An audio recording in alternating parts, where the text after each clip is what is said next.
À l'acte de vente, qui paie les dépenses liées à la vente? Alors, lors de la vente d'un bien immobilier, plusieurs dépenses sont évoquées. Certaines dépenses seront payées par le vendeur et d'autres par l'acquéreur. Voilà. Et on peut vite s'y perdre. Sachez par exemple que le paiement de la taxe foncière sera partagé entre le vendeur et l'acquéreur au prorata selon la date d'achat. C'est ça. Et pour les autres dépenses, ça donne quoi, Nono? Eh bien, on vous dit tout ça juste après ça.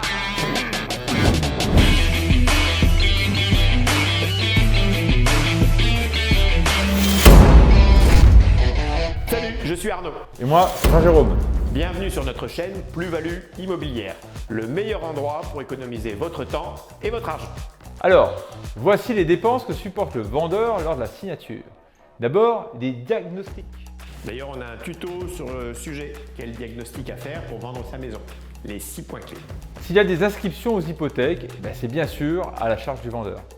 Il s'agit de frais réglementés dus au notaire pour la levée d'hypothèques inscrites en garantie du prêt immobilier souscrit à l'époque de l'achat. Et enfin, la plus-value s'il y en a une. Et pour ça, vous pouvez regarder notre tuto « Quand est-on exonéré de la plus-value immobilière ?»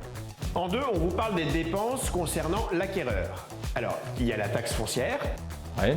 Alors ça, c'est un impôt lié au droit de propriété. Alors, chaque propriétaire qui était propriétaire au 1er janvier de l'année reçoit cette taxe à payer aux alentours du mois de septembre. Mais lors de la vente, l'acquéreur doit rembourser au vendeur au prorata du jour de la vente jusqu'au 31 décembre. Et les acquéreurs paient aussi les frais notariés. Oui, d'ailleurs, on a fait aussi un tuto là-dessus. Exact. Bon, et si le bien est en copropriété, qu'est-ce qu'on fait? Eh bien, les honoraires du syndic sont payés par le vendeur. Les frais de mutation et l'état daté.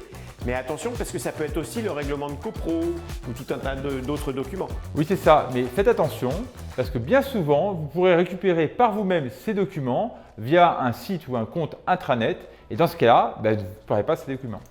C'est clair. Par exemple, dans l'exemple qu'on est en train de vous montrer, voici 4 documents que vous pouvez télécharger par vous-même via cette interface personnelle du syndic.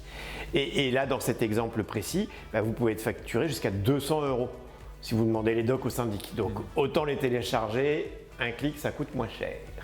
Et toujours dans le cadre d'un bien en copropriété, l'acquéreur supporte les appels de fonds à compter du jour de la vente, tant au titre des charges de copropriété que des travaux. L'acquéreur rembourse au prorata toutes ses charges à compter du jour de la vente jusqu'à la fin du trimestre qui a déjà été payé par le vendeur. Bon, même chose pour le fonds Allure. C'est le fonds de travaux obligatoire qui correspond à un minimum de 5% du budget global des charges de copropriété. Donc avec un compte bancaire spécifique ouvert pour la copro. Alors, à qui paie-t-on ces dépenses? Eh bien, la plupart du temps, c'est géré directement par le notaire qui s'occupe de l'acte et il viendra ajouter ou déduire ces sommes au montant global pour éviter d'avoir des paiements et des remboursements à faire dans tous les sens, entre le vendeur et l'acquéreur. Donc comme ça, ce sera juste un jeu d'écriture. Ouais, plus pratique. Eh oui. Et que se passe-t-il avec les fonds de réserve constitués avant la loi Allure, Arnaud? Je ne sais pas. Bon, je te donne 2-3 pistes. Je veux bien. Ok. Bon, ils sont transférés sur le compte fonds Allure et parfois ils sont même conservés à part. Voilà. Bon, et les travaux votés lors des assemblées générales, qui paie avant, pendant et après la vente?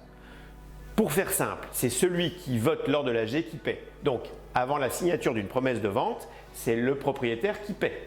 Alors, si un vote se fait entre la promesse de vente et l'acte authentique, soit le propriétaire envoie par recommandé la convocation à l'AG, et dans ce cas-là, ça sera l'acquéreur qui paiera les travaux s'il y en a eu de voté.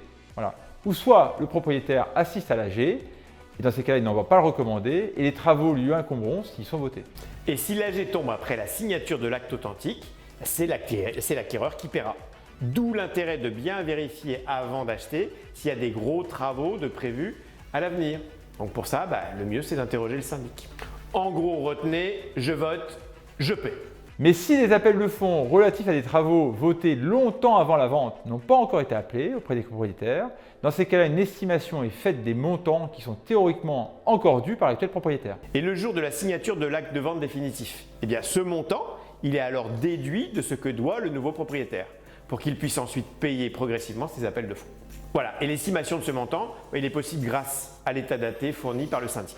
Voilà, et on voulait aussi ajouter que quand vous êtes nouvel acquéreur, c'est bien que vous puissiez assister à l'AG pour pouvoir voter et décider de ce qui va être fait ou pas. Voilà, puisque c'est vous qui habiterez par la suite. C'est clair. Bon, et alors ce fonds Allure, est-il vraiment obligatoire pour toutes les copros? Eh bien, lorsque l'immeuble comporte moins de 10 lots, le syndic peut décider en assemblée générale de ne pas constituer de fonds de travaux. Allez, on va passer au résumé avant de vous donner l'info pour renégocier une prestation de votre syndic. Alors le vendeur paiera les diags, les inscriptions aux hypothèques s'il y en a, et bien sûr la plus-value s'il y en a aussi. C'est ça. L'acquéreur, lui, paie la taxe foncière au prorata des montants restants, les frais notariés.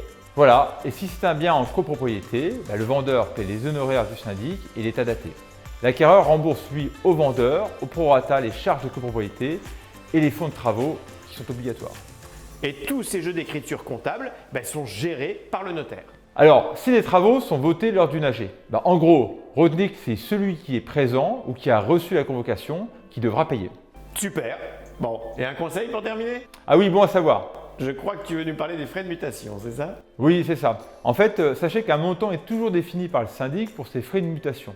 Ils sont plus ou moins élevés, on peut même dire plus ou moins justifiés. Et cette somme est présente sur le compte-rendu des AG et vous la votez et validez sans même que vous en aperceviez, je vais y arriver, lors de l'AG. Donc regardez bien ce poste si vous souhaitez le négocier lors des prochaines AG. Bon, allez, parfait. Vous êtes prêts pour aller signer chez le notaire avec un peu plus de connaissances sur le sujet. Oui, et toujours pareil, si vous avez des questions, des remarques, écrivez-les en commentaire et on vous répond. Allez, on vous dit à bientôt. Ciao! Ciao!